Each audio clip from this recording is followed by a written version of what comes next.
চট্টগ্রামের বিশিষ্ট আইনজীবী সাইফুল ইসলাম আলিফের মর্মান্তিক মৃত্যুর পর যে অপপ্রচেষ্টা চরমে পৌঁছাইছে, চট্টগ্রাম কোর্ট ভবনের সামনে সংঘটিত অনাকাঙ্ক্ষিত ঘটনাকে কেন্দ্র করে ইসকন বাংলাদেশকে অন্যায়ভাবে দায়ী করার অপচেষ্টা চলছে।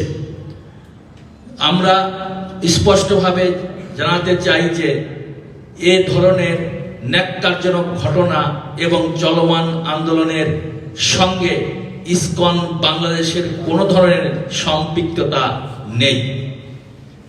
এই মিথ্যাচার এখন এমন পর্যায়ে পৌঁছেছে যে সড়ক দুর্ঘটনার মতো বিষয়গুলোকে ইসকনের চক্রান্ত বলে চালিয়ে দেওয়া হচ্ছে। আমরা ইতিমধ্যে একাধিকবার সংবাদ সম্মেলনের মাধ্যমে এবং সরকার ও প্রশাসনের বিভিন্ন পর্যায়ে আনুষ্ঠানিকভাবে বিষয়টি পরিষ্কার করেছি, কিন্তু দুঃখজনকভাবে কিছু বিশেষ মহল ইচ্ছাকৃতভাবে আমাদের সংগঠনের বিরুদ্ধে মিথ্যা প্রচারণা চালিয়ে যাচ্ছে এবং ইসকনকে নিষিদ্ধ করার মতো অযৌক্তিক দাবি তুলছে।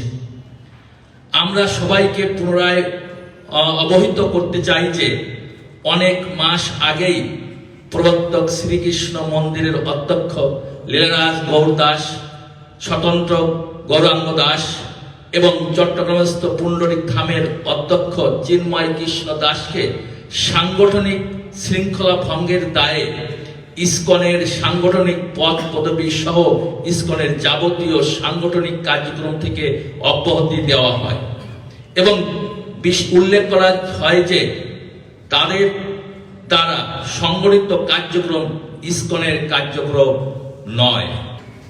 এছাড়াও গত ৩রা অক্টোবর ২০২৪ ইংরাজি তারিখে অফিসিয়াল বিবৃতির মাধ্যমে জানানো হয় যে চিন্ময় কৃষ্ণ দাস, চন্দন কুমার ধর ইসকন বাংলাদেশের মুখপাত্র নন, তাই তার বক্তব্য সম্পূর্ণ তার ব্যক্তিগত।